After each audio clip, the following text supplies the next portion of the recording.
Ê, yo, xin chàoអ្នកឡប់មកវិញជាមួយនឹងវីដេអូ Minecraft ទៀតហើយគឺថ្ងៃនេះយើងមកលេង Minecraft ជាមួយនឹង mode រន្ធត់ទៀតហើយអត់ដឹងថាម៉េចទេចូលមកដល់លើសំឡេងពេញហ្នឹងហើយព្រោះវាកង់មួយ mode ឥឡូវដូចមានបិសាចចូលមកដល់គឺវាសាច់វាមានដាវមានអីនេះគឺខ្ញុំបានបូកជាមួយនឹង mode បន្ថែមមិនប្រាប់វាមានចូលមកដល់នេះឌៀមទេគឺខ្ញុំលេងរៀងមកសទុះដែរហើយគឺចូលបានដាវមួយហើយនឹងកងតបតាម village មួយចំនួនគឺអូខេឥឡូវយើងបានកងតបច្រើនហើយឥឡូវយើងថែមពួកវា follow អូខេ I will follow you អូខេ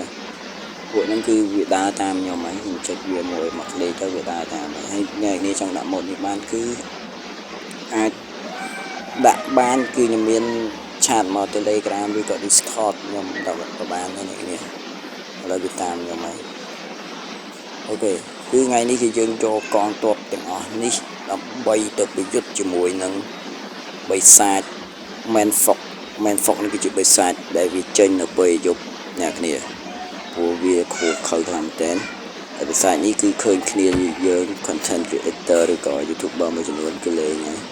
តែគឺខ្ញុំលេងឲ្យពិសេសជាងនេះទៀតខ្ញុំយកកងទ័ពរបស់ខ្ញុំទៅប្រយុទ្ធជាមួយនឹងវាតែម្ដងហើយមុននឹងចូលទៅការប្រយុទ្ធគឺអ្នកនរគ្នាចង់បាន sticker ឬក៏អីបបិទអាចឆានមក Telegram ខ្ញុំបានថ្លៃធូរថ្លៃមែនតើគេចូលមកដល់គឺឃើញវាមិនសុខមកអូជួយនេះថ្មីវាអូគ្នាយើងវាយវាដែរតែម្ដងវាយតែម្ដងអូជួយគេអានេះវាយទៅខ្ញុំអូគ្នាងាប់បាត់គឺអត់អាចឈ្នះមែនហ្វុកទេវាវាយ